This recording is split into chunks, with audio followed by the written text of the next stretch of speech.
140-watt TDP CPUs and a small mountain of SSDs does legitimately take some solid wattage. Your standard gaming PC does not.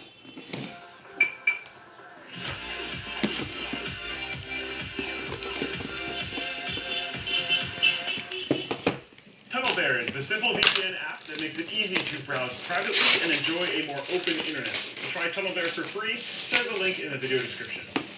We have a number of videos about not needing super high wattage power supplies, but it became even more blatantly apparent when our massively overkill setup of a high-end enthusiast 6850K and dual GTX 1080s drew just over a third of the wattage while under heavy load of a standard flagship power supply at 1200 watts.